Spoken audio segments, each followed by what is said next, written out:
أعوذ بالله من الشيطان الرجيم. بسم الله الرحمن الرحيم. الحمد لله رب العالمين، والصلاة والسلام على أشرف الخلائق أجمعين، سيدنا وسيد الأولين والآخرين، حبيبنا وحبيب إله العالمين، إمام المرسلين وخاتم النبيين، شفيع المذنبين ورحمة للعالمين، أبي القاسم المصطفى محمد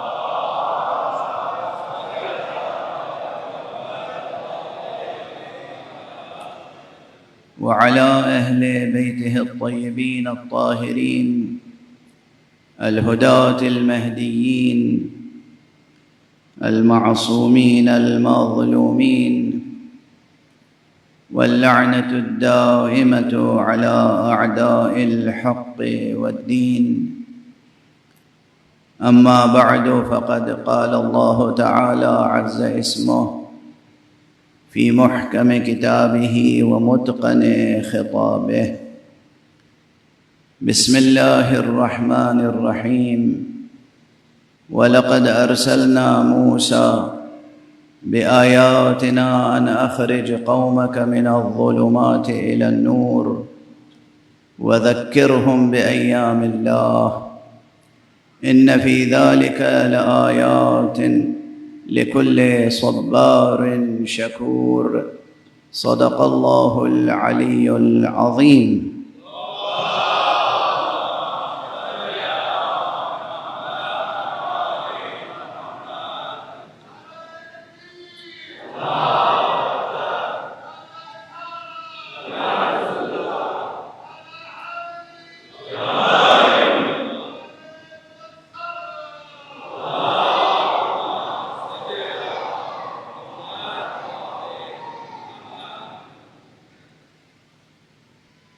برادران اسلامی، عزیزان ایمانی اور مسلمانان حسینی، قرآن حکیم کے سورہ مبارکہ ابراہیم کی ایک آیت آپ حضرات کے سامنے تلاوت کرنے کی سعادت حاصل کی ہے۔ یہ آیت اس سفر میں نے اس سے قبل بھی اپنی مجلسوں کا عنوان قرار دیا ہے اس آیت کو، لیکن میری ایک کیفیت یہ ہوتی ہے کہ جب کسی ایک آیت کو سرنامہ کلام قرار دیتا ہوں اور اس پہ ایک مجلس پڑھتا ہوں تو پھر طبیعت سیر نہیں ہوتی۔ جیسے آپ کسی شیریں چشمے کے پاس پہنچیں اور ایک جرعہ اس میں سے آپ لیں اور پی لیں تو پھر اس چشمے کے پانی کی خنکی اور شیرینی اور لطافت مجبور کرتی ہے کہ آپ اس میں سے کچھ اور پیتے چلیں۔ تو خدا کی قسم، قرآن مجید کی آیتوں کی یہی کیفیت ہوتی ہے۔ اور حضرت امام زین العابدین علیہ السلام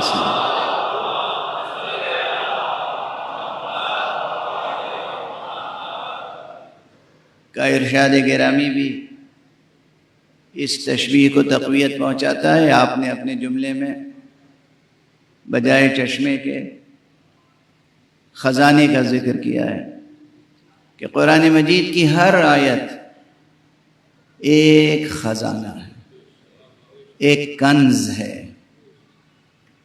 تو قرآن مجید کی تلاوت کرنے والے پر یہ لازم ہے کہ جب وہ کسی خزانے کے پاس پہنچے تو اس میں دیکھے تو کہ کیا کیا جواہر موجود ہیں۔ اب یہ آیت کریمہ، اس کا بظاہر ترجمہ آپ حضرات کے ذہنوں میں محفوظ ہوگا، چونکہ کم سے کم 3 مجلسیں تو میں اس آیت پہ گزارش کر چکا ہوں۔ بظاہر الفاظ یہ ہیں کہ وَلَقَدْ أَرْسَلْنَا مُوسَىٰ بِآيَاتِنَا، اور ہم نے یقیناً موسیٰ کو بھیجا اپنی نشانیوں کے ساتھ، اپنی آیتوں اور اپنے معجزات کے ساتھ، أَنْ أَخْرِجْ قَوْمَكَ مِنَ الظُّلُمَاتِ إِلَى النُّورِ، کہ اے موسیٰ تم اپنی قوم کو ظلمتوں سے نور کی طرف نکال کر لے جاؤ۔ وَذَكِّرْهُمْ بِأَيَّامِ اللَّهِ، اور اپنی قوم کو ایام خدا کی یاد دہانی کراؤ۔ إِنَّ فِي ذَلِكَ لَآيَاتٍ لِكُلِّ صَبَّارٍ شَكُورٍ، کہ اس میں ہر خوب صبر کرنے والے کے لیے اور خوب شکر کرنے والے کے لیے بہت آیتیں ہیں۔ ترجمہ تو مکمل ہو گیا۔ جب آپ یہ ترجمہ پڑھیں تو کیا یہ سوال ذہن میں قائم نہیں ہوتا کہ ظلمات سے نور کی طرف اخراج کے معنی کیا ہوتے ہیں؟ دیکھیے یہ عادت ڈالیے نا کہ جب ترجمہ بھی پڑھیں قرآن کا تو ٹھہر کے غور تو کرنے کی ضرورت ہے کہ یہ ظلمات کون سے ظلمات ہیں، اور یہ نور کون سا نور ہے، اور ظلمتوں سے نور کی طرف اخراج یہ ایک پروسیس ہے، یہ کیسا پروسیس ہے؟ غور فرما رہے ہیں؟ ایک عمل ہے ظلمت سے نور کی طرف نکلنا اور نکالنا، یہ وظیفہ انبیاء ہے، یہ وظیفہ اولیاء ہے، یہ وظیفہ ائمہ ہے، اور یہ خود حق سبحانہ و تعالی نے اپنا وظیفہ بھی گویا بیان کیا ہے۔ عرض کر چکا ہوں، صرف یاد دہانی اور اس کے بعد تازہ بحث آپ کے سامنے گزارش کروں گا کہ جب آپ آیت الکرسی پڑھتے ہیں تو آیت الکرسی کے بعد 2 آیتیں اور بعض مقامات پر پڑھنے کی تاکید کی گئی ہے۔ آیت الکرسی تو وہی العلی العظیم تک ہے۔ اگر کسی حدیث میں، کسی روایت میں، کسی عمل میں یہ لکھا ہو کہ یہاں آیت الکرسی پڑھیں تو وہ العلی العظیم تک ہے، بس ختم ہو جاتی ہے۔ لیکن بعض عمل ایسے ہیں، بعض وظائف ایسے ہیں جہاں معصومین نے تاکید کی ہے کہ اس عمل میں تم آیت الکرسی کو ہم فیہا خالدون تک پڑھو، تو جہاں یہ تاکید ہے وہاں اس پر عمل کرنا ہے۔ جہاں تاکید نہیں ہے، صرف یہ ہے کہ آیت الکرسی پڑھو، تو العلی العظیم تک آیت الکرسی مکمل ہو جاتی ہے۔ اس میں کوئی مسلکی فرق نہیں ہے نا؟ بہت سے حضرات ہر چھوٹی بڑی چیز میں فرقہ واریت پیدا کر لیتے ہیں۔ ان کی آیت الکرسی چھوٹی ہے، ہماری آیت الکرسی بڑی ہے۔ نہیں، ایسا کچھ نہیں ہے، آیت الکرسی ہے۔ یعنی اتنے اختلافات ہم لوگوں نے بڑھا لیے ہیں جو حقیقتاً وجود نہیں رکھتے ہیں۔ آیت الکرسی ہے۔ اللہ لا الہ الا هو الحی القیوم سے لے کر العلی العظیم تک آیت الکرسی مکمل ہو گئی۔ اب کسی بھی عبارت میں، کسی بھی حدیث میں، کسی بھی روایت میں، کسی بھی عمل میں، اعمال میں سے اگر لکھا ہے کہ تم یہاں پر آیت الکرسی پڑھو، یا 70 بار آیت الکرسی پڑھو، یا 7 بار آیت الکرسی پڑھو، تو آیت الکرسی علی العظیم تک ہے، وہی پڑھنا ہے آپ کو۔ یہ ضمناً ذکر آ گیا تو کہہ دیا میں نے۔ اگر کہیں یہ لکھا ہے روایت میں کہ یہاں تم ہم فیہا خالدون تک پڑھو تو وہ ایک خاص حکم ہے، اس عمل میں ہم فیہا خالدون تک پڑھنا ہے۔ واضح ہو گئی بات؟ انشاءاللہ یاد رہے گی یہ بات۔ اب اس کے بعد جو 2 آیتیں پڑھتے ہیں وہ اپنی جگہ ان کی تاثیر ہے، اس میں جو آخری آیت ہے مجھے تو اکثر اسی پر وجد کی کیفیت طاری ہوتی ہے کہ اللہ وعدہ کر رہا ہے، اعلان کر رہا ہے، اللہ ولی الذین آمنوا، اللہ ہے ولی ان کا جو ایمان لانے والے ہیں، اور اللہ ان کو ظلمتوں سے نور کی طرف لے جانا ہے۔ غور فرمائیں، اللہ بھی ظلمتوں سے نور کی طرف لے جاتا ہے اور اپنے انبیاء کو حکم دیتا ہے کہ ظلمتوں سے نور کی طرف لے جاؤ۔ اب یہ ظلمتوں سے نور کی طرف لے جانے کا عمل کیا ہے؟ سوال اہم ہے، اس سوال پہ گفتگو کی جائے۔ ظلمتوں سے نور کی طرف لے جانے میں پہلا جز ہے ظلمت، اور وہ بھی ظلمت کی جمع ظلمتوں، ظلمات۔ یہ ظلمات کیا کیا ہیں؟ جب جمع خود استعمال ہو رہا ہے تو اس کے معنی ہے کہ بہت سی ہیں، اور جہاں بہت سی ہوتی ہیں چیزیں وہاں پھر قسمیں بھی ہوتی ہیں، ناگزیر ہو جاتی ہیں قسمیں، یعنی بہت سی ظلمتیں ہیں اور بہت سی قسموں کی ظلمتیں ہیں، اور ان تمام ظلمتوں سے نکل کے نور تک جانا ہے۔ تمام کے تمام ظلمات سے نکل کر نور کی طرف جانا ہے، اسے کہتے ہیں نجات، اسے کہتے ہیں سرفرازی، اسے کہتے ہیں فوز عظیم۔ یہ جو آپ زیارت بھی پڑھتے ہیں تو تمنا کیا ہوتی ہے؟ یا لیتنی کنتو معکم، یا لا لیتنا کننا معکم فنفوز فوزا عظیما، کاش ہم سب ہوتے آپ کے ساتھ تو ہم فوز عظیم پر فائز ہوتے۔ یہ فوز عظیم کیا ہے؟ یہ فوز عظیم وہ مرتبہ اور وہ مقام ہے کہ جہاں تمام کے تمام ظلمات کو شکست دے کر خالص عالم نور میں جا کر قرار پاتا ہے مومن۔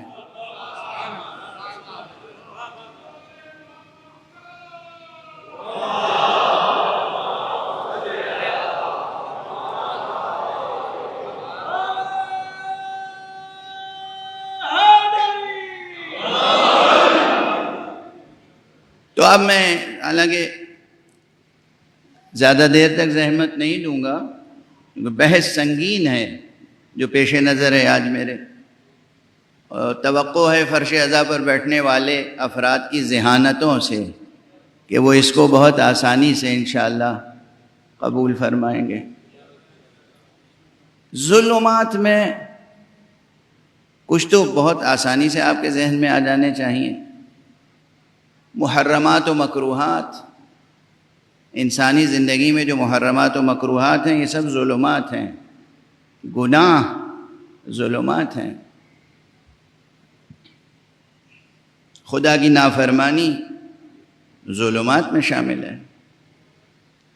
اچھا، کبھی یہ ہوتا ہے کہ اللہ سبحانہ و تعالیٰ کا کوئی حکم ہے اور معلوم ہے کہ واجب ہے، اسے ترک کیا تو ظلمت ہے، واجب نہیں ہے، آپ سمجھ لیں کہ یہ کام مستحب ہے۔ مستحب یعنی واجب تو نہیں ہے، مستحب ہے، اسے ترک کر دیا، ظلمت یہاں بھی ہے۔ کیوں؟ مستحب کے معنی کیا ہے؟ یہ لفظ مستحب کہاں سے نکلا ہے؟ روٹ ورڈ کیا ہے اس کا؟ صاد سے تھوڑی ہے مستحب، سین سے ہے مستحب۔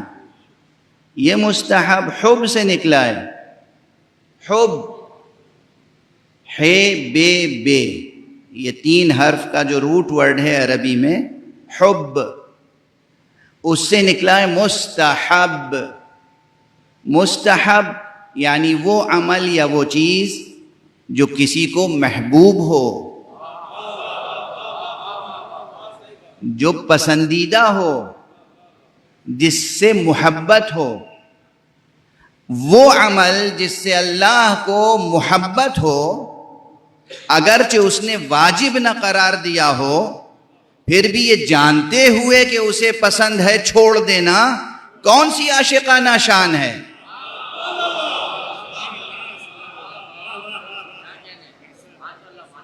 فرض کیجئے کہ آپ اس فقیر کو اپنے گھر دعوت پہ بلا لیں کھانے کے لیے.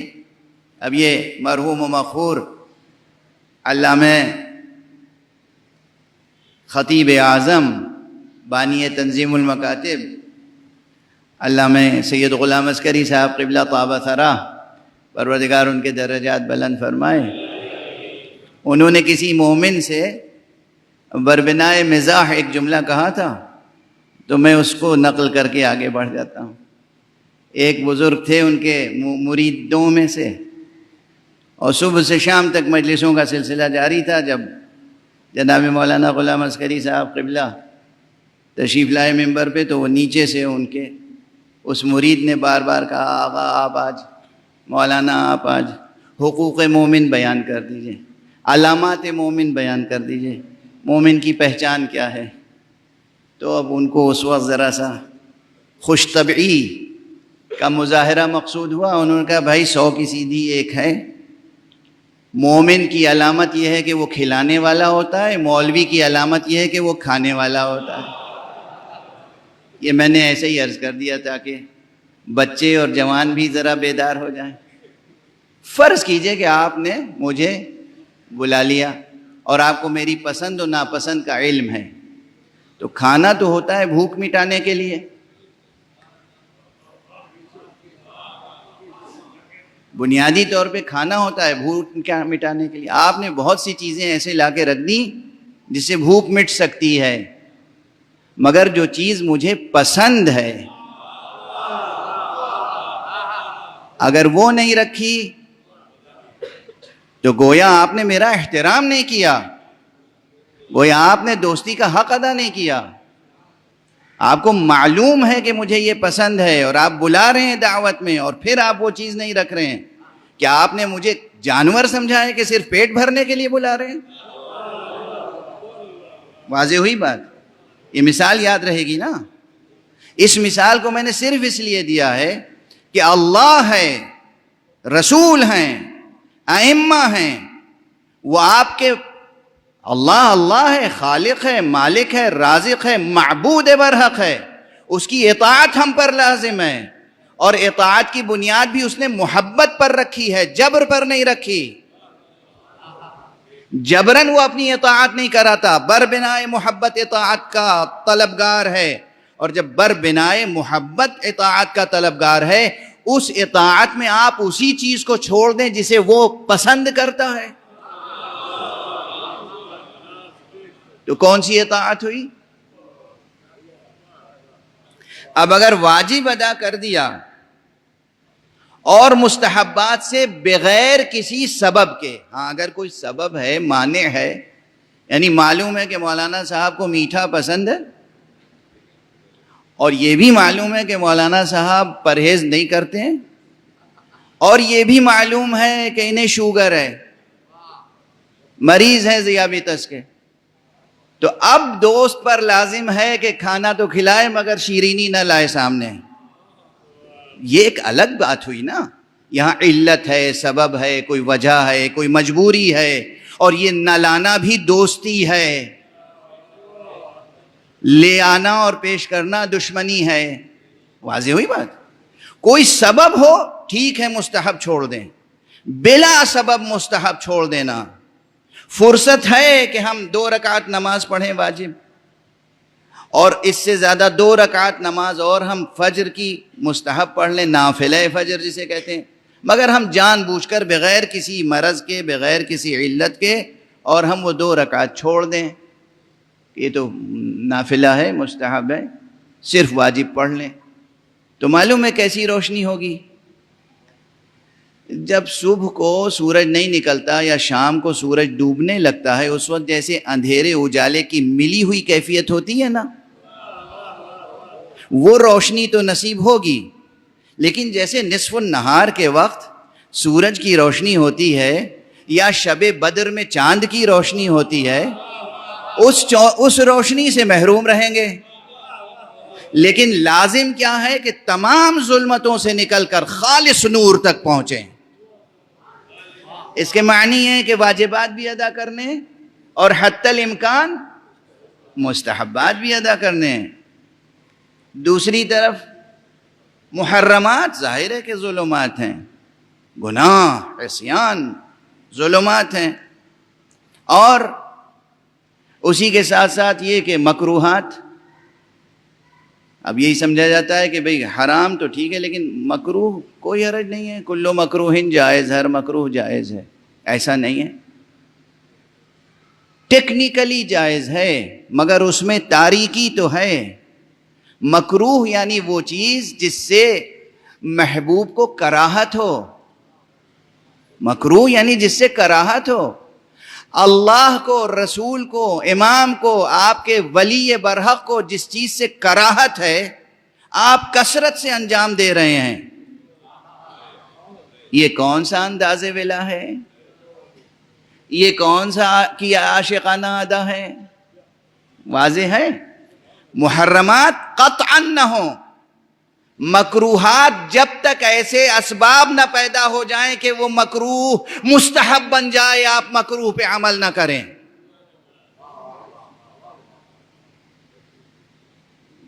بڑی سنگین بحث ہے۔ جیسے ہم نے کہا مستحب نہ چھوٹے جب تک کہ کوئی سبب نہ ہو، مکروہ بھی انجام نہ پائے جب تک کہ کوئی سبب نہ ہو۔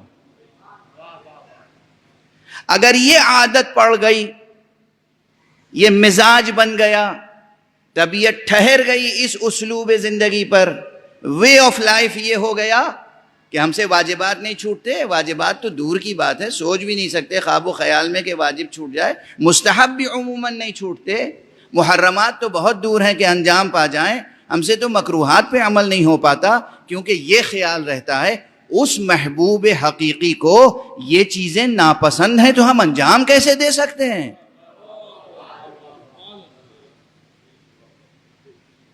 زندگی میں ظلمات سے نکل کے نور کی طرف جانا ہے۔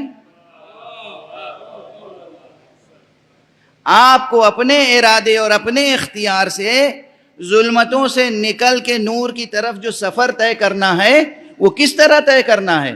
اس کا ایک ظاہری، شرعی، واضح، جسے کہتے ہیں شریعت، طریقت، حقیقت، یہ تین لفظیں سنی ہوں گی آپ نے۔ شریعت کیا ہے؟ یہ تینوں ایک دوسرے سے جدا نہیں ہیں، نہ شریعت طریقت سے جدا ہے، نہ طریقت حقیقت سے جدا ہے۔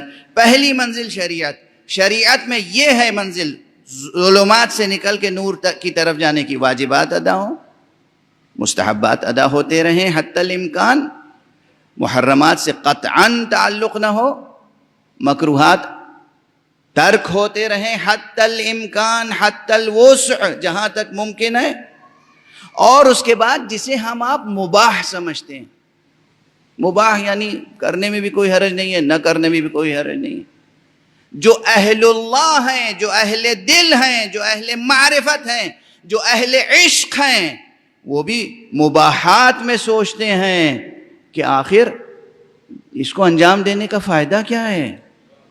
چونکہ جب انسان محو ہو کسی ایک صورت میں تو مجمع میں لاکھ حسین بیٹھے ہوں کسی دوسرے کو دیکھتا بھی نہیں۔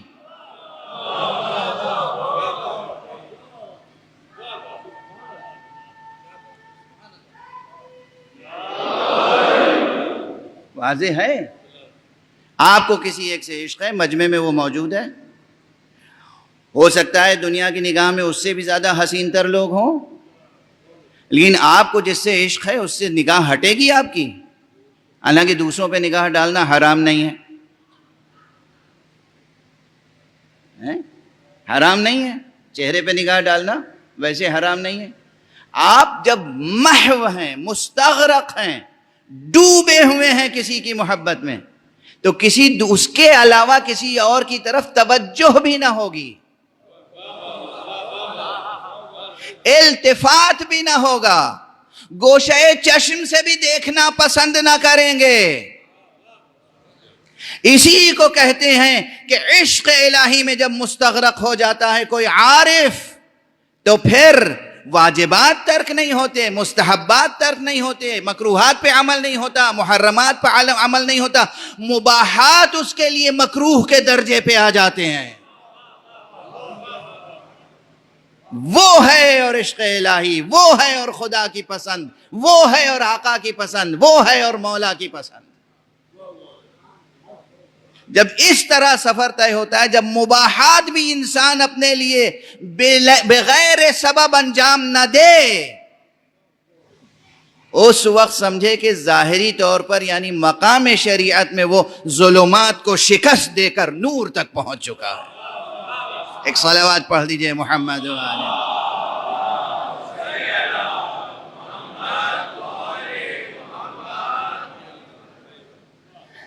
یہ وہ طریقہ ہے سفر کا کہ کس طریقے سے ہم ظلمتوں سے نکلیں اور نور تک پہنچیں، اور یہ تربیت گہوارے سے ہونی چاہیے، یہ تربیت آغوش مادر سے ہونی چاہیے، اور یہ تربیت مسلسل جاری رہنی چاہیے۔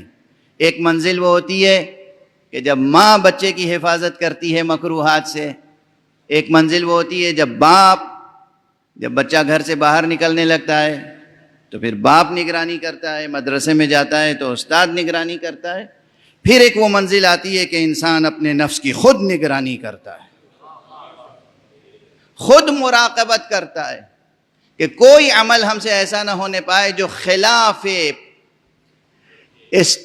استحباب ہو، جو خدا کی پسند کے برخلاف ہو۔ یہ ایک منزل۔ اب دوسری منزل کی طرف اشارہ کر دوں۔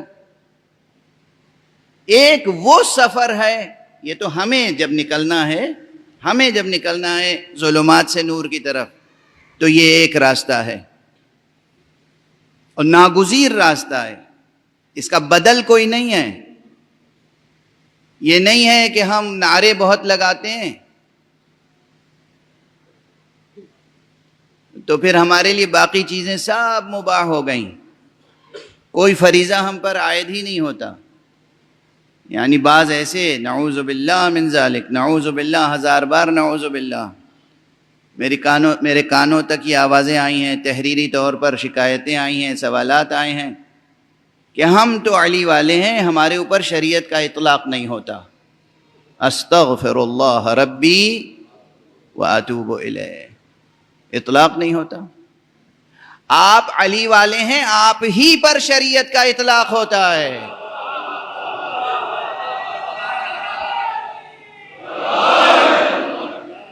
جو علی والے نہیں ہیں ان پر شریعت کا کیا اطلاق ہوگا؟ ہم علی والے ہیں، ہمیں علی تک پہنچنا ہے تو علی تک پہنچنے والا راستہ ہمیں اختیار کرنا ہے، اور وہ شریعت ہے۔ جو علی والا نہیں ہے، علی تک جانا ہی نہیں چاہتا، اسے راستے کی کیا فکر؟ ہم پر ہی اطلاق ہوتا ہے شریعت کا۔ ایک بار کہہ لیا علی ولی اللہ، پھر اس کی لاج رکھیں۔ اسی لیے حضرت امام جعفر صادق علیہ السلام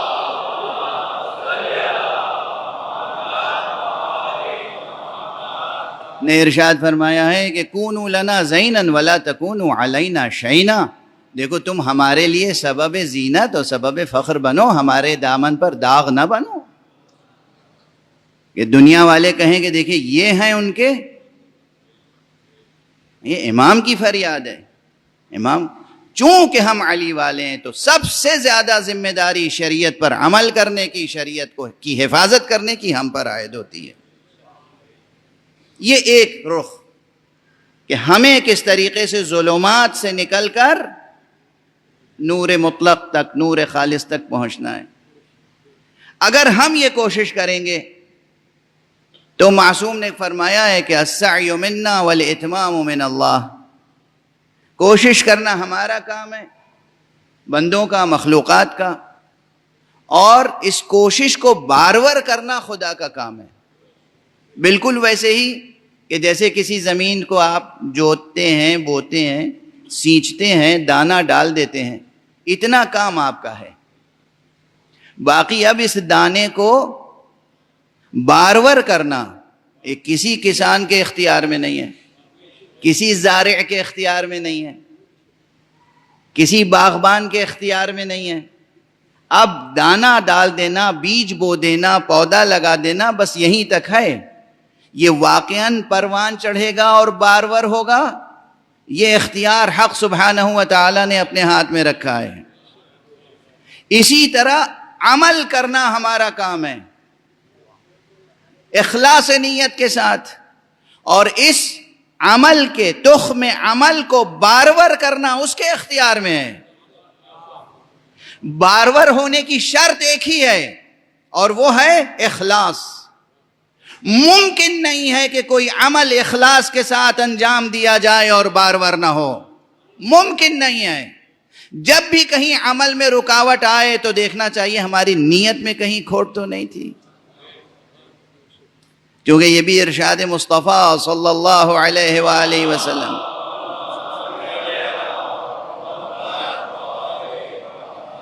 فرمایا ہے، اور کیا عظیم ارشاد ہے، فرماتے ہیں کہ ما کان للہ ینمو، ما کان للہ ینمو. بظاہر یہ 4 الفاظ ہیں مگر عظیم الفاظ ہیں، پیغمبر کے الفاظ ہیں. فرمایا جو شے بھی اللہ کے لیے ہوگی وہ نشو و نما پائے گی. جو تخم بھی، جو پودا بھی اللہ کے لیے لگایا جائے گا، کوئی باد سموم اس کو یہ نہیں کر سکتی کہ وہ پودا مرجھا جائے یا مر جائے وہ بیج. ما کان للہ ینمو، جو بھی اللہ کے لیے ہوگا نشو و نما پائے گا.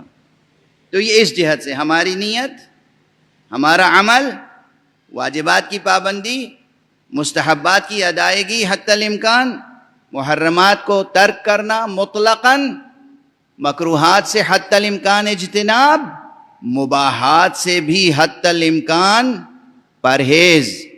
یہ ظاہری سفر ہے جو ہمیں ظلمات سے نور کی طرف لے جانے والا ہے. اور وہ کس طرح کرتا ہے ظلمتوں سے نور کی طرف لے جانے کا اہتمام؟ اس کے ہاتھ میں تکوین ہے، ہمارے ہاتھ میں تکوین ہے ہی نہیں. تکوین ہمارے اختیار میں نہیں ہے، اس لیے ہماری حدیں عمل کی کیا ہیں؟ شریعت، تشریع. تکوین اس کے ہاتھ میں. تکوین اور تشریع کے معنی یہ ہے، جو بچے ہیں، جوان ہیں، ان کے لیے تکوین کہتے ہیں بنانا، اور تشریع کہتے ہیں قانون بنانا.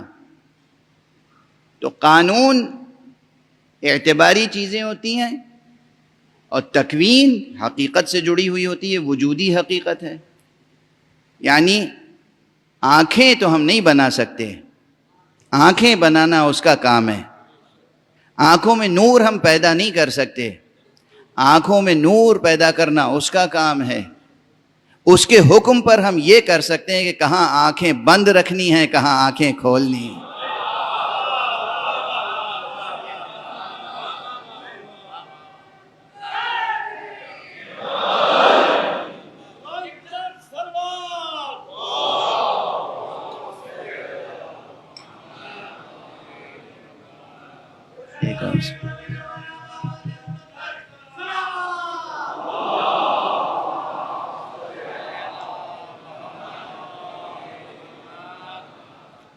اب بالکل یہی کیفیت ہے کہ آپ حج پہ تشریف لے جائیں، آپ مدینۃ النبی صلی اللہ علیہ وآلہ وسلم تشریف لے جائیں،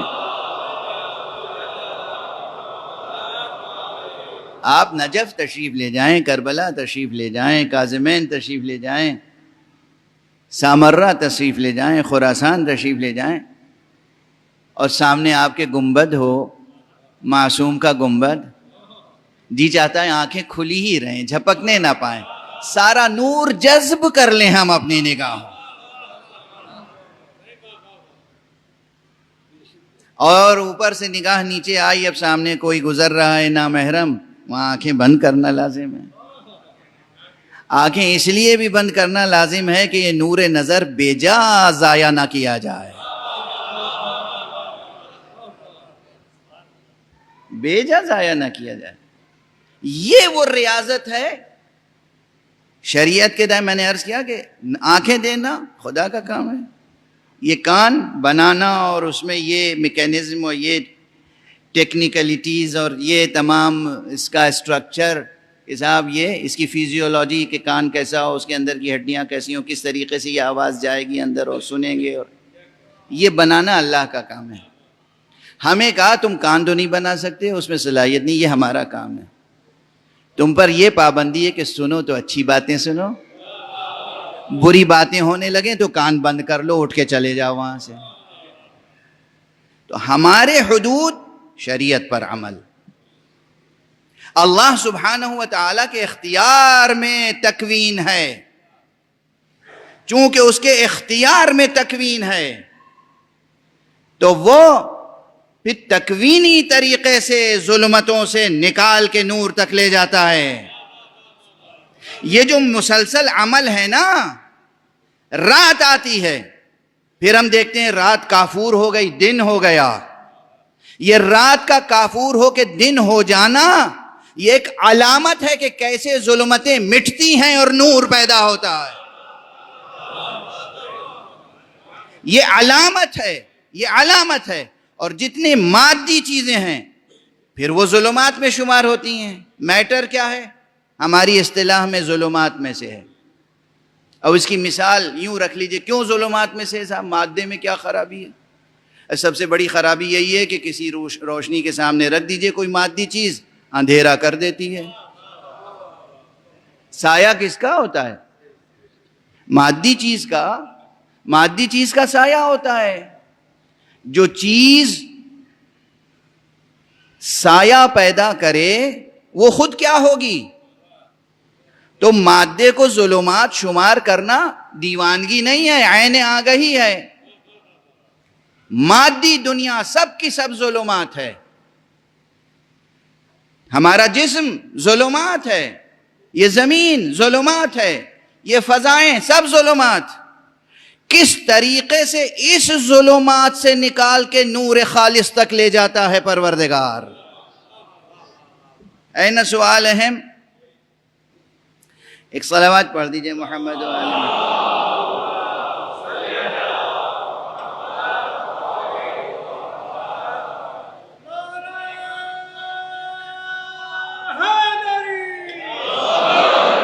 حق سبحانہ و تعالیٰ جب دیکھتا ہے کہ یہ شخص، کوئی شخص، یہ میرا بندہ ہے، اس کے دل میں نور محبت ہے، تو پھر وہ اس کی روح کو تقویت عطا فرماتا چلا جاتا ہے.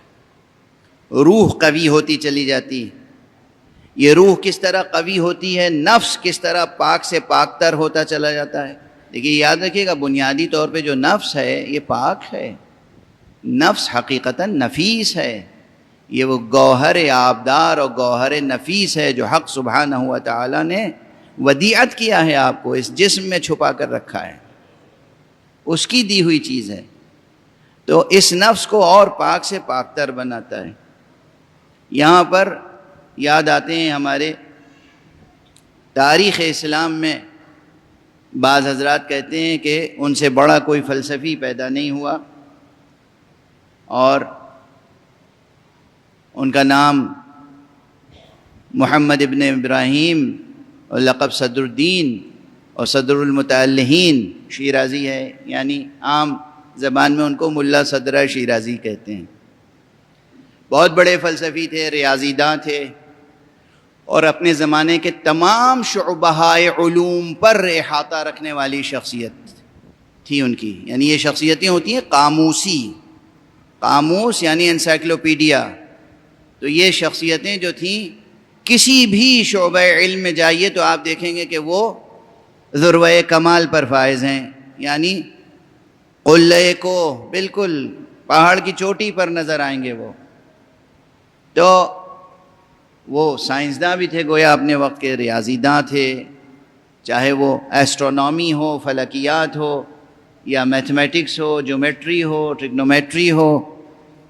یہ تمام علوم ان کے لیے پانی سے بھی زیادہ حل شدہ تھے. لیکن انہوں نے فلسفے میں ایک خاص نظریہ پیش کیا، اور وہ ہے نظریہ حرکت جوہریہ. یہ حرکت جوہریہ کیا ہے؟ یہ حرکت جوہریہ آپ ظاہر ہے کہ ٹیکنیکل بحثیں جو ہیں اس کو تو میں یہاں ذکر نہیں کر سکتا، نہ دامن وقت میں گنجائش ہے، اور نہ میں یہ سمجھتا ہوں کہ تمام سامعین کا ذہن اس کے لیے آمادہ ہے.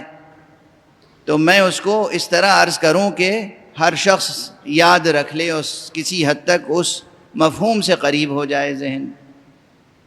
حرکت جوہریہ کیا ہے؟ پہلے قدیم زمانے میں یہ تصور ہوتا تھا کہ حرکت عرض ہے، جوہر میں ممکن نہیں ہے، بلکہ جوہر پر عارض ہوتی ہے، سبسٹینس پر عارض ہوتی ہے، خود سبسٹینس کے اندر موومنٹ نہیں ہے. یہ تھی پرانی سائنسی بنیاد اور پرانی فلسفیانہ گویا اصول. ملا صدرہ نے اسے تبدیل کیا اور یہ کہا کہ نہیں، سبسٹنس میں بھی حرکت ہے. اگر اس پر غور کریں تو پھر تصور اعراض پر بھی بہت بحث ہوتی ہے، وہ سب بالکل خالص فلسفیانہ بحث ہیں. سبسٹنس میں بھی حرکت ہے، یعنی گویا کہ سبسٹینشیل موومنٹ ان سبسٹنس. اس کی مثال کیا ہے؟ جوہر میں حرکت ہے. جوہر یعنی ہمارے آپ کے مادے میں، جوہر میں حرکت ہو رہی ہے. حرکت کا کام کیا ہے؟ حرکت ہو رہی ہے کا کیا مفہوم ہے؟ حرکت کا بھی تصور کیا ہے؟ صرف ہلنا ڈلنا حرکت ہے؟ ہوا چلی اور درخت کی پتیاں ہل گئیں، اسے حرکت کہتے ہیں؟ فلسفے میں حرکت اس کو نہیں کہتے. فلسفیکل ٹرمینالوجی میں ٹیکنیکلی حرکت اسی کو کہتے ہیں کہ جب کسی شے میں کمال کی طرف حرکت پیدا ہو. قوت کا فعلیت حاصل کرنا کمال ہے. یہ کمال کا سفر جب طے ہوگا تب حرکت صادق آئے گی، ورنہ حرکت صادق نہیں آئے گی. سمجھے آپ؟ یہ جب ہم حرکت کہہ رہے ہیں تو اب یہ سب وضاحتیں کرنی پڑتی ہیں کہ صاحب آپ تو سمجھتے ہیں کہ وہ ٹہنیاں ہل رہی ہیں، حرکت ہو رہی ہے. وہ آپ نے کسی بھی پتھر کو ٹھوکر مار دی، یہاں سے وہاں لڑکتا ہوا چلا گیا، حرکت ہو رہی ہے. ارے یہ سب کار عبث ہے. حرکت اس لیے کہتے ہیں کہ کسی شے میں جو خصوصیتیں، جو صفتیں پوشیدہ ہیں، وہ صفتیں عیاں ہو جائیں، اسے کہتے ہیں حرکت. فلسفے کی اصطلاح میں وہ ہے کمال کی طرف سفر. کمال کی طرف سفر کا نام ہے حرکت. حق سبحانہ و تعالی نے ہر شے میں ودیعت فرمائی ہے، یہ حرکت، کہ شے ہمیشہ اپنے کمال کی طرف سفر کرتی رہے، ہر شے. اور یہ آپ کے اندر، ہمارے اندر بھی موجود ہے. ہمارے شریعت پر عمل سے اس حرکت میں مدد حاصل ہوتی ہے کہ ہمارا نفس تقویت پاتا جائے اور ظلمتوں کو شکست دے کر نور کی طرف سفر کرتا چلا جائے. ٹھہر کے ایک چھوٹی سی مثال دے دوں تاکہ بات واضح ہو جائے. گلاب کو کیوں پسند کرتے ہیں لوگ؟ یا اس کے رنگ کے لیے، اور اس سے بھی بڑھ کر اصل کیا ہے؟ خوشبو کے لیے. ورنہ ہم تو یورپ میں رہتے ہیں ایسی جگہ کہ جہاں کے پھولوں میں خوشبو نہیں ہوتی. یہ کہاں؟ آپ بھی تو وہیں رہتے ہیں، آپ بتائیے. وہاں ترس جاتے ہیں گلاب کی خوشبو کے لیے. ایسے پھول ملتے ہیں نظر آنے میں دیدہ زیب ہیں لیکن ان میں خوشبو نہیں ہے، تو پھر اس کو دوبارہ دیکھنے کا بھی جی نہیں چاہتا. گلاب اپنی خوشبو کے لیے ٹھیک ہے. اچھا، یہ خوشبو کیسے پیدا ہوتی ہے؟ کون اس میں خوشبو ڈالتا ہے؟ گلاب کی قلم لگاتے ہیں آپ؟ اتنی سی قلم لگا دیتے ہیں. جو لوگ باغبانی کا ذوق رکھتے ہیں، اور خاص طور سے یہ ہمارے بانی مجلس اعزا آج یہ طاہر صاحب ماشاءاللہ کیا باغبانی کا ذوق رکھتے ہیں. آپ ادھر تشریف لیں.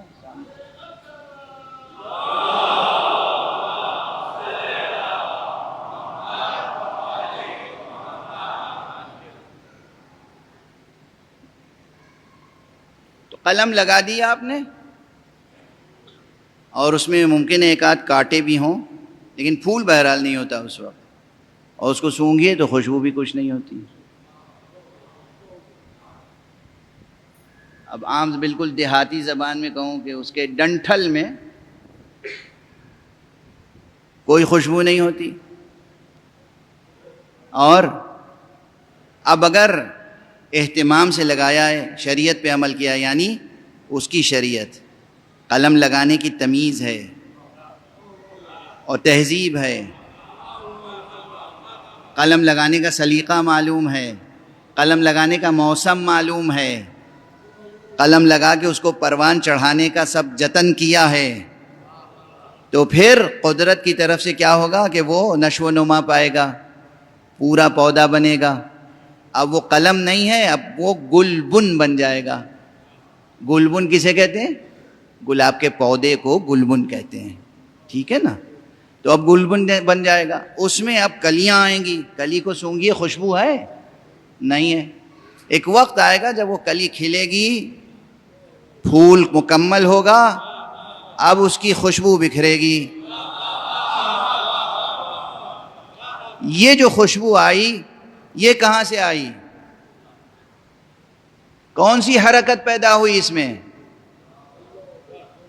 یہ کیا پودا ٹہلتا رہا باغ میں؟ یہ قلم جو ہے، یہ پودا پہلے سے جو موجود گلاب کے پودے تھے، ایک ایک کے پاس جا کے کیا معانقہ مصافحہ کرتا رہا؟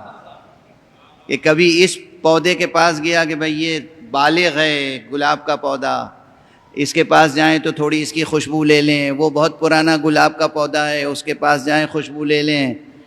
چندے کی خوشبو ہے؟ مانگے کا اجالا ہے؟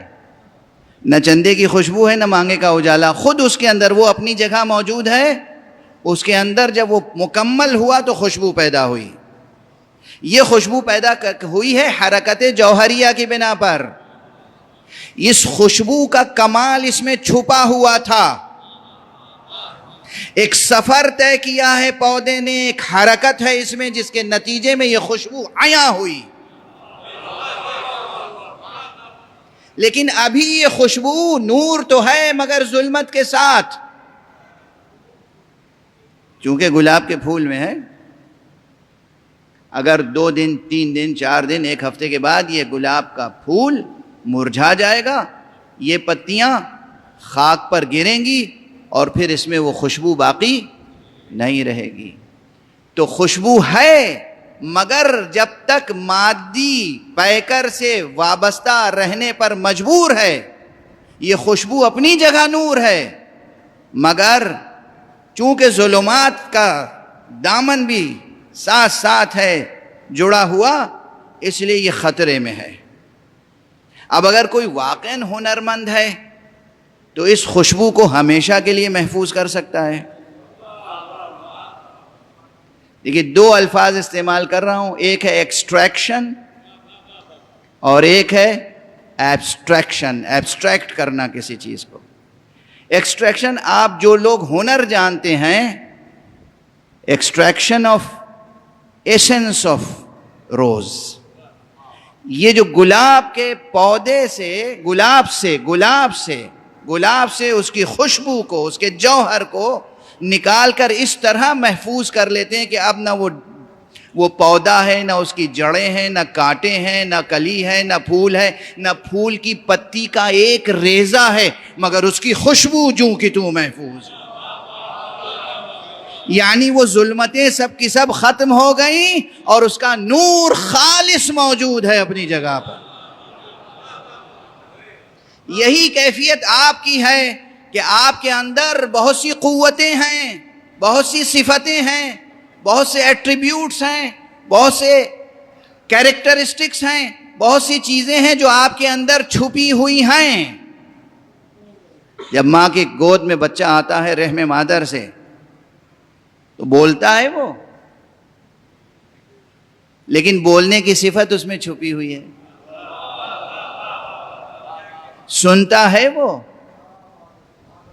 پوری باتیں سن نہیں پاتا، اور سنتا بھی ہے تو سمجھ نہیں پاتا، سمجھنے کی صفت اس میں چھپی ہوئی ہے۔ اور اسی طرح نہ جانے کتنی صفتیں اس میں چھپی ہوئی ہیں. اب یہ جیسے جیسے بڑھے گا وہ اس کے اندر حرکت جوہریہ ہے، اس کے جوہر میں حرکت ہے، ایک ایک صفت اس کی قوت سے فعلیت میں بدلتی چلی جائے گی. پہلے وہ صفت چھپی ہوئی تھی، پھر وہ نمایاں ہوتی چلی جائے گی. یہ جو صورتحال ہے آپ کے سامنے، اسی طرح اور بہت سی صفتیں ہیں. سننے کی صفت ایک ظاہری صفت ہے، بولنے کی صفت ایک ظاہری صفت ہے. آنکھوں سے دیکھتا ہے، بچہ دیکھتا ہے مگر پہچانتا ہے فوراً. شیرخوار بچے باپ کو بھی نہیں پہچانتے. کس غرور میں ہیں آپ؟ نہیں پہچانتے. ارے مہینے بھر کا بچہ، 2 مہینے کا، 6 مہینے کا، سال بھر کا بچہ بھی آپ روزانہ گھر میں آ جا رہے ہیں تو وہ پہچان رہا ہے. ذرا 2 مہینے کے لیے سفر پہ چلے جائیے، پلٹ کے آئیے، آپ کی صورت دیکھ کے بھاگے گا بچہ. یہ کیا ہوا؟ آپ کا بیٹا، آپ کا بچہ آپ کو پہچان نہیں رہا ہے. آنکھیں تو ہیں اس کے پاس، آنکھوں کا کام ہے پہچاننا، مگر نہیں پہچان رہا ہے. اس کے معنی یہ ہے کہ پہچاننے کی صفت اس کے اندر ہے مگر ابھی پوری طرح پروان نہیں چڑھی. یہ مثالیں یاد رہیں گی. تو بولنے کی صفت ہے اس بچے میں چھپی ہوئی، کمال کے درجے تک نہیں پہنچی. دیکھنے اور پہچاننے کی صفت ہے اس بچے میں چھپی ہوئی، کمال تک نہیں پہنچی. سننے کی اور سمجھنے کی صلاحیت ہے اس بچے میں مگر کمال تک نہیں پہنچی. اسی طرح نامانوس حقیقتوں کو مانوس بنا لینے کی صفت ہے اس بچے میں مگر ابھی کمال تک نہیں پہنچی. ابھی تو وہ بچہ ہے تو وہ مانوس حقیقتوں کو بھی نہیں سمجھ پا رہا ہے. چہ جائے کہ وہ حقیقتیں جو نامرئی ہیں، جو دکھائی دینے والی حقیقتیں، انہیں نہیں سمجھ پا رہا ہے تو جو دکھائی نہیں دیتی ان آنکھوں سے انہیں کیا سمجھے گا؟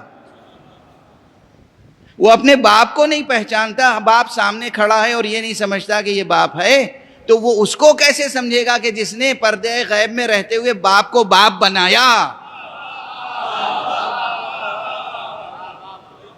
تو ایک منزل کمال کی یہ ہے کہ وہ بچہ اتنا بڑا ہو جائے کہ وہ اپنے باپ کو پہچان سکے. دوسری منزل یہ ہے کہ وہ اس کو پہچان سکے جس نے باپ کو باپ بنایا ہے.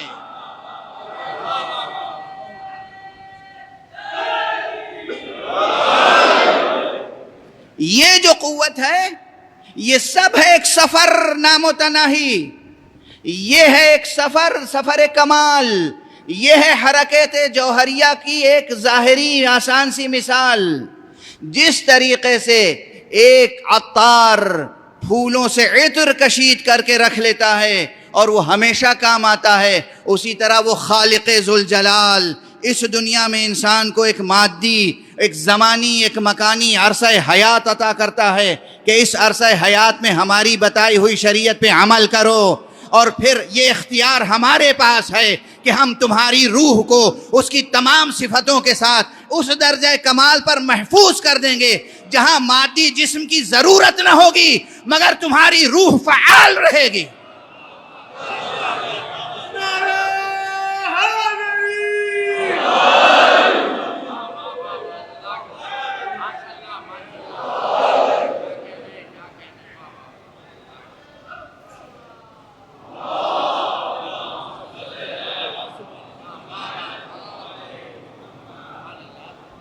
اب یہ فقرہ آیت کا سمجھ میں آیا؟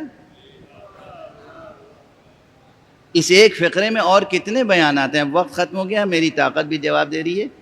تو اس ایک فقرے میں وَلَقَدْ أَرْسَلْنَا مُوسَىٰ بِآيَاتِنَا أَنْ أَخْرِجْ قَوْمَكَ مِنَ الظُّلُمَاتِ إِلَى النُّورِ. اور ہم نے یقیناً موسیٰ کو بھیجا اپنی نشانیوں کے ساتھ، اپنی آیتوں کے ساتھ، اپنے معجزات کے ساتھ. کس لیے؟ کہ تم اپنی قوم کو ظلمتوں سے نکالو، نور کی طرف لے جاؤ. اور میں نے عرض کیا تھا کسی مجلس میں اسی سفر میں کہ یہاں اگر اعتبار تفسیر نہیں، تفسیر بالرائے نہیں، مقام تعویل، اگر موسیٰ کو ہٹا کے امام حسین کا نام رکھ دیں اللہ نے منتخب کیا تھا، مشیت حق نے منتخب کیا تھا آقا امام ابو عبداللہ الحسین علیہ السلام کو.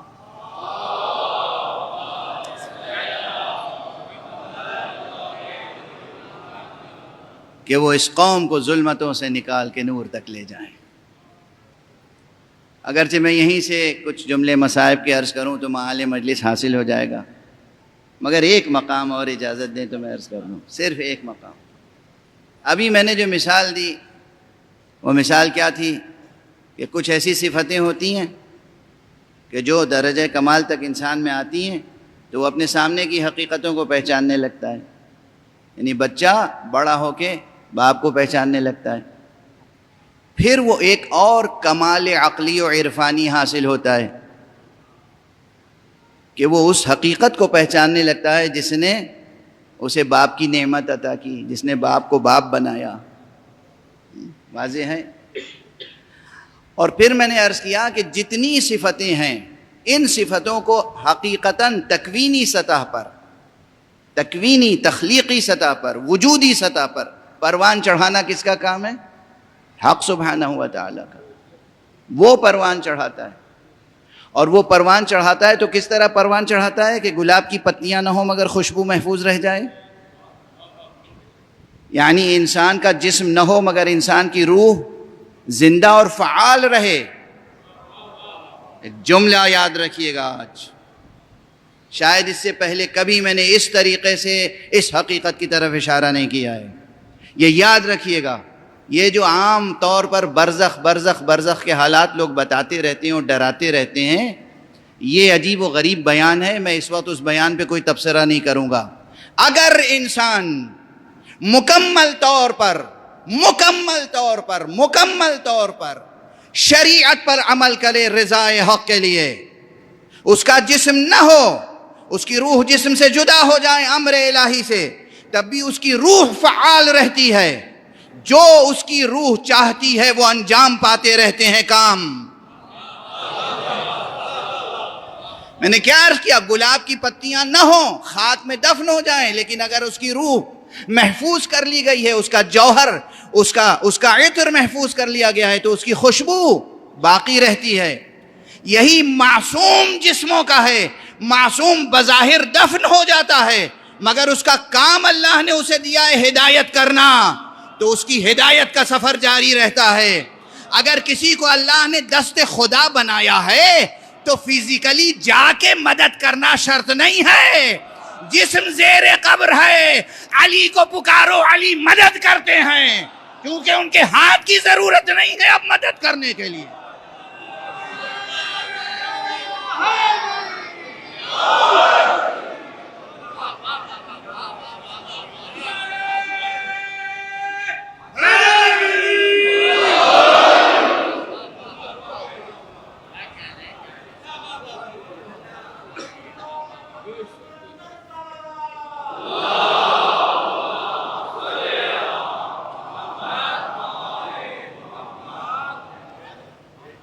بھئی آپ کسی کی مدد کرتے ہیں تو کبھی ہوتا ہے ہاتھ سے گئے، سنبھالا، پکڑا، اٹھایا، یہ مدد ہوئی. کوئی گرتا ہوا ہو انسان تو آپ اسے دوڑ کے پکڑتے ہیں اپنے ہاتھوں سے، لیکن جس نے سفر کمال طے کیا ہو اور خدا نے اسے سفر کمال طے کرایا ہو. یہ تو مثال دے رہا ہوں نا. یہاں بھی ان معصومین کی مدح کا حق ادا کہاں ہو سکتا ہے؟ یہ تو مثال ہے عام انسان کی کہ پیدا ہوئے اور پھر سفر کمال طے کیا. عام بچہ زبان منہ میں لے کے پیدا ہوتا ہے مگر بول نہیں سکتا. پہچان اس کی یہ ہے جس کو اللہ نے سفر کمال کے ذروۂ بالا پر پیدا ہی کیا ہو کہ وہ پیدا ہوتے ہی جیسے ہی رحل نبوت پہ آتا ہے تو پیام الہی کو دہرانے لگتا ہے. صلوات پڑھ دیجئے محمد و آلہ.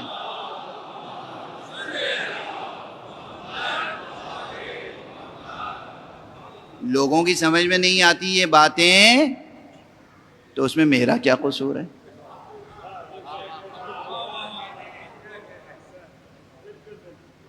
لوگوں کی سمجھ میں نہیں آتی یہ باتیں.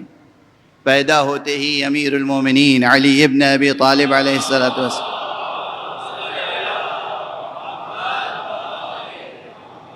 جیسے ہی دست مبارک مصطفیٰ پر تشریف لائے تو آنکھیں کھولیں. ابھی میں نے مثال دی تھی، بچہ پیدا ہوتا ہے باپ کو بھی نہیں پہچانتا. بچہ پیدا ہوتا ہے سنتا نہیں سمجھتا نہیں. جیسے ہی دست مبارک پر آنکھیں کھولیں، مصطفیٰ کو پہچانا، تب تو مصطفیٰ نے کہا کہ تم نے اپنی نظر کے لیے مجھے مخصوص کیا ہے تو میں اپنے علم کے لیے تمہیں مخصوص کر رہا ہوں. اس بچے نے دیکھا بھی، پہچانا بھی، سنا بھی، سمجھا بھی، اور جیسے ہی پیغمبر نے کہا کہ میں اپنے علم کے لیے تمہیں مخصوص کر رہا ہوں، ایسا کن فیکونی ارادہ تھا کہ قرآن زبان علی پر گویا ہو گیا. صلوات پڑھ دیں محمد و آلہ.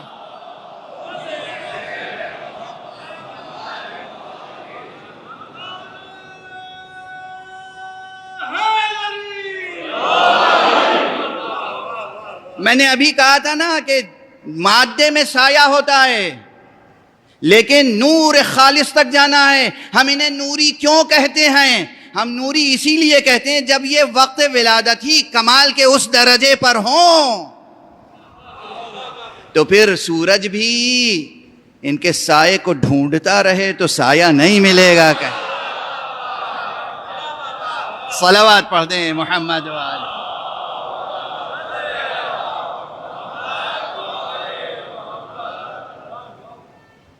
یہ سب وجودی حقیقتیں ہیں، یہ وجودی حقیقتیں. بس گفتگو تمام. میں نے عرض کیا تھا کہ مدد کرنا یہ چاہیں تو اس ہاتھ کے محتاج تھوڑی ہیں. کوئی مدد کے لیے پکارے تو یہ چل کے جانے کے لیے محتاج تھوڑی ہیں. منطق فلسفہ لے کے تشریف لاتے ہیں ابتدائی منطق کی کتابیں پڑھنے والے کہ جب کیسے ممکن ہے اس جگہ پر ہوں اور اس جگہ پر ہوں اور اس جگہ پر ہوں اور اس جگہ پر ہوں. بہرحال زمانی ہیں، مکانی ہیں، کیسے ممکن ہے ایک وقت میں ایک شخص جزئی قضیہ شخصی، وہ کیسے ممکن ہے کہ بہت سی جگہوں پہ پہنچے؟ سبحان اللہ سبحان اللہ. یہ منطق ہم نے بھی پڑھی ہے جناب، وہ طبیعیات ہم نے بھی پڑھی ہے، شرح طبیعیات ملا صدرہ بھی پڑھی ہے، اس پہ جتنے حواشی ہیں وہ بھی پڑھے ہیں. کوئی عبارت آپ کی سمجھ میں نہ آتی ہو تو مجھ سے آ کے مباحثہ کر لیجئے گا. عاجزی سے کہہ رہا ہوں، غرور سے نہیں. معلوم ہے کہ غرور اور تکبر کا ٹھکانہ جہنم ہے. میں تو اس سرور میں کہہ رہا ہوں جو سرور حب علی ہے.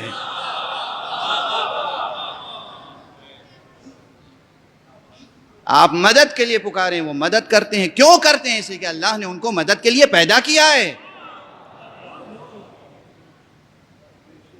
آپ طلب ہدایت کریں، وہ ہدایت کرتے ہیں. اور چونکہ وہ ذروۂ کمال پر، درجہ کمال پر فائز ہیں تو اگرچہ پہلے بھی یہ کیفیت تھی لیکن اس کی نمایاں کیفیت تب ہوتی ہے جب وہ شہادت پر فائز ہو جائیں، ظاہری شہادت پر. اب تلاوت کے لیے زبان کی احتیاج نہیں ہوتی. سر نو کے نیزہ پر ہے اور تلاوت کا سلسلہ جاری ہے. بس مجلس تمام ہوئی. پروردگار ان شہداء کو جو شہدائے راہ عزائے حسینی ہیں بلند سے بلندتر درجہ کرامت فرمائے. یہ مرحوم نیر زیدی اور ان کے برادران بڑا رتبہ پایا، انہوں نے شہید راہ عزائے حسینی ہوئے. وقت بہت گزر چکا مگر میں نے خواب دیکھا ہے اور وہ خواب گویا کہ رویائے صادقہ ہے میرے لیے. خاص طور سے شہید سید نیر زیدی کو میں نے دیکھا کہ ان کا گھر حرم امام حسین علیہ السلام سے متصل تعمیر ہوا ہے. حرم امام حسین علیہ السلام سے متصل، درمیان میں ایک دیوار ہے، ادھر ان کا گھر ہے، وہ اس میں تشریف فرمائے. میں گیا ہوں، مجھے مہمان بلا رہے ہیں. میں نے سر اٹھا کے دیکھا تو دیکھا کہ دیوار کے ادھر امام حسین علیہ السلام کا حرم مبارک ہے. آقا حسین کی محبت میں اور ان کی عزاداری میں کوئی شہید ہو جائے تو خدا اسے کیا رتبہ عطا کرتا. بہت صبر کیا ان کے اہل خانہ نے، ان کے اقربا نے، ان کے اعزاء نے، ان کے دوستوں نے، اور حصول شہادت پر شکر کیا۔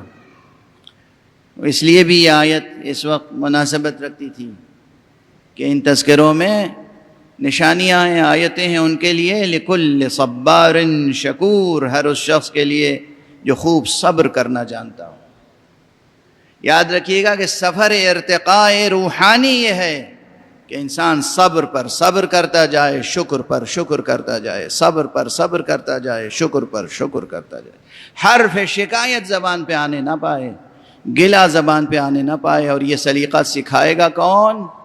یہ سلیقہ ہمیں سید سجاد سکھائیں گے، یہ سلیقہ ہمیں زینب کبریٰ سکھائیں گے۔ کیا شکر کے سجدے کیے ہیں،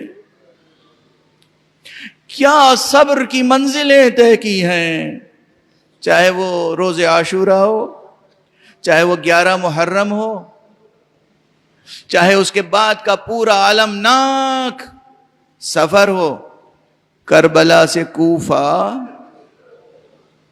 اور کوفے سے شام تک کا سفر، اس میں ہر طرف ظلمات ہی ظلمات تھے، تاریکیاں ہی تاریکیاں تھیں، ظلم کی تاریکیاں، جبر کی تاریکیاں، کفر کی تاریکیاں، شرک کی تاریکیاں، فسق و فجور کی تاریکیاں۔ اس میں اگر نور تھا تو بس سید سجاد کے سجدوں کا نور تھا، جناب زینب کبریٰ کی نمازوں کا نور تھا۔ توجہ تو فرمائیں کہ بی بی زینب وہ ہیں جن کے لیے موجود ہے کہ شام غریبہ بھی بی بی کی نماز شب قضا نہیں ہوئی۔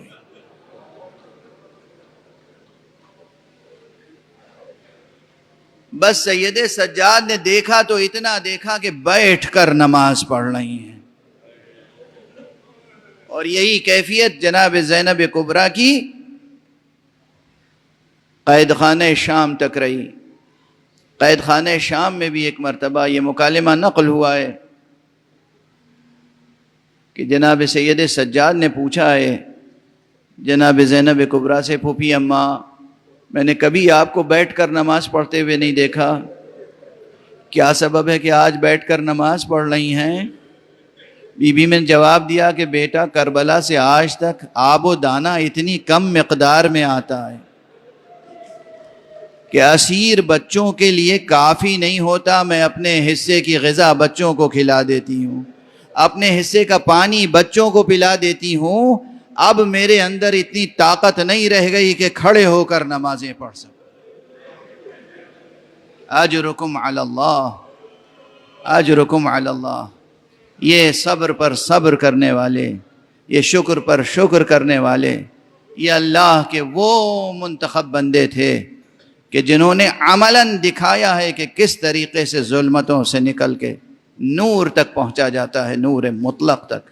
وہ خود نوری تھے، نورانی تھے، بلند ترین مرتبہ وجود پر فائز تھے، مگر ہمارے اور آپ کے لیے یہ زحمتیں اٹھا رہے تھے کہ کس طریقے سے اپنے نفس پر ضبط کیا جاتا ہے، اختیار قائم کیا جاتا ہے، اپنے نفس پر اختیار حق کو کس طرح محکم و مستحکم کیا جاتا ہے۔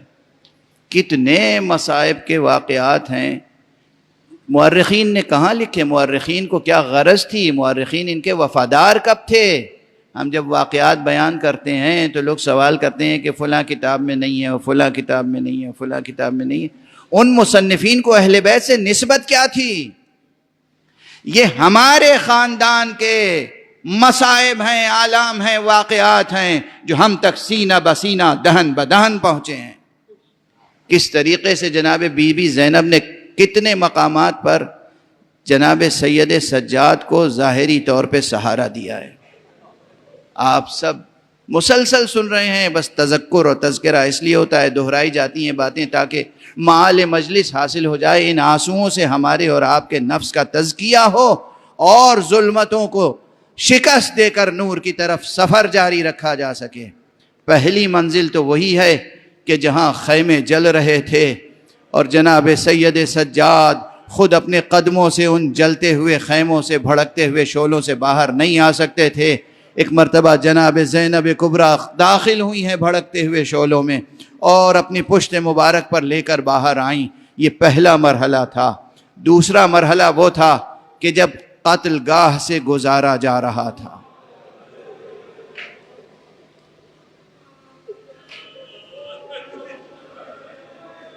اجرکم علی اللہ.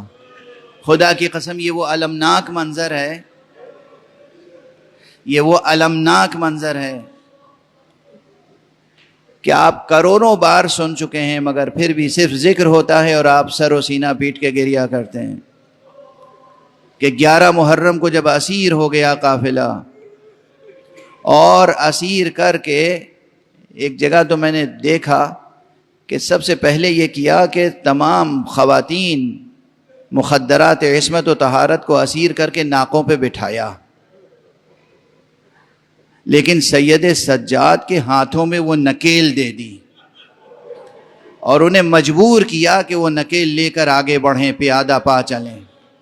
گویا کہ ایک جوان غیور بیٹا اپنی ماں بہنوں کو اسیر لے کے خود جا رہا.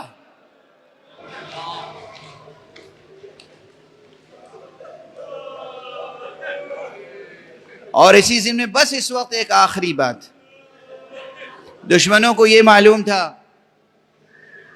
یہ اندازہ تھا کہ آقا حسین اپنی ایک بچی سے بہت محبت کرتے ہیں.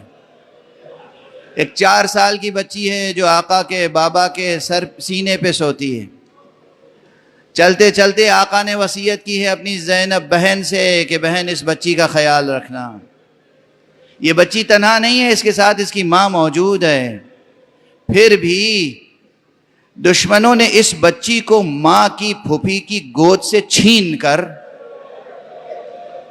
تنے تنہا اس بچی کو ایک لاغر ناقے کی پشت پر لٹا کر رسیوں سے باندھا کہ جب ناقہ چلتا تھا اور بچی کی پسلیاں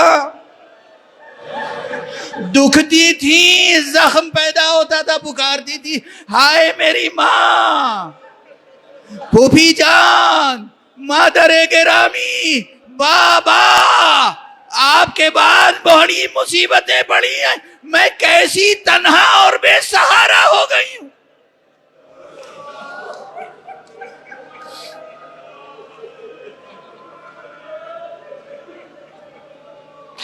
انا للہ و انا الیہ راجعون، رضا بقضائہ و تسلیما لامرہ. انا للہ و انا الیہ راجعون، رضا بقضائہ و تسلیما لامرہ. انا للہ و انا الیہ راجعون، رضا بقضائہ و تسلیما لامرہ. پروردگار ہمیں علوم قرآن اور معارف اہل بیت سے آشنا فرما. پروردگار ہماری ملت، ہماری امت میں وہ ثبات قدم عطا فرما کہ ہم دنیا کی مصیبتوں کو اپنے قدموں سے پامال کر کے صبر اور شکر کا حق ادا کر سکیں. پروردگار معبود ہمارے سینوں میں ہمیشہ چراغ توحید روشن رہے. پروردگار ہمارے ہاتھوں میں ہمیشہ دامان ختم نبوت رہے. پروردگار ہمارے قدم ہمیشہ صراط مستقیم ولایت پر گامزن رہیں.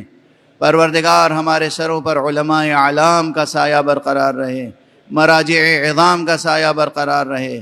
پروردگار ہمارے سروں پر رہبر معظم اسلامی کا سایہ برقرار رہے. پروردگار معبود ولی حق، ولی مطلق، ولی آخر حضرت امام حجت کو اذن ظہور عطا فرما تاکہ ہم ان کے ہاتھوں سے تیری رحمت و رافت و عدالت کی شان دیکھ سکیں.